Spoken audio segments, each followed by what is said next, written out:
आइए बात करते हैं ज्वेलरी से हटकर आपके घर की। जी हाँ, आप ज्वेलरी को कितना संभाल के रखते हैं, लेकिन अगर आप ज्वेलरी जैसे फालतू सामान को संभाल कर रखते हैं तो ये आपका फ़ायदा नहीं नुकसान करेगा।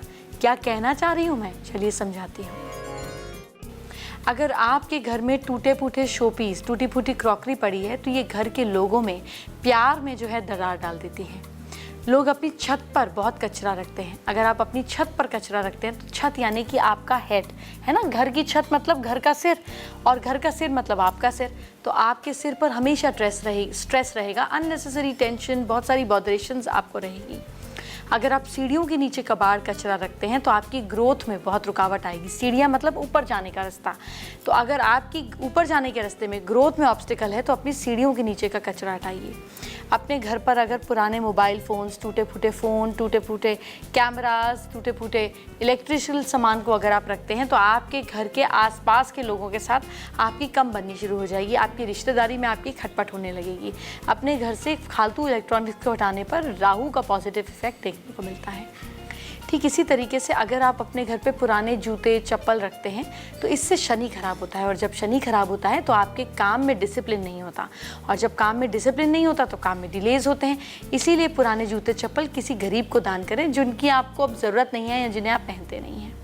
ठीक इसी तरीके से घर पे पुराने कपड़े रखने से भी शुक्र खराब होता है, और जब शुक्र खराब होता है तो लाइफ में कंफर्ट और प्लेजर नहीं मिलता। इसलिए जो कपड़े नहीं पहनते हैं वो किसी गरीब को दान में दीजिए। आपके घर की अलमारी कैसे सेटअप है ये बताती है कि आपका माइंड कैसे करता है काम। अगर आपकी अलमारी ठूसी हुई है तो आपका दिमाग भी जो है आइडिया से ठूसा रहेगा, आउटपुट नहीं मिलेगी।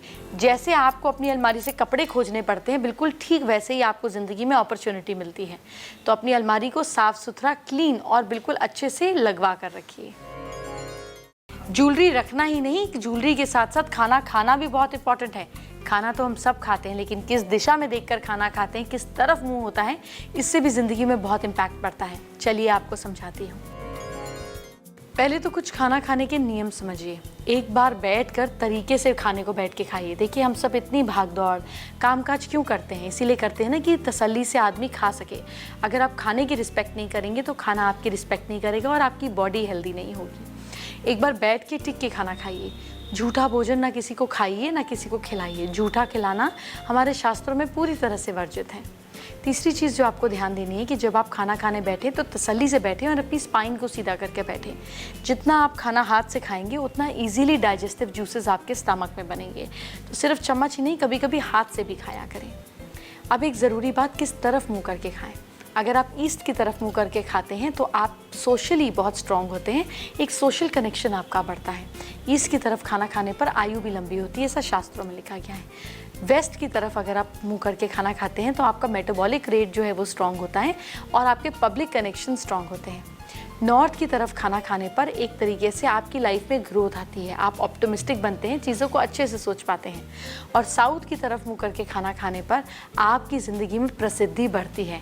तो खाना तो हम सब खाते हैं, लेकिन कैसे खाएं ताकि हमारे मन, शरीर और किस्मत सबको रिजल्ट मिले।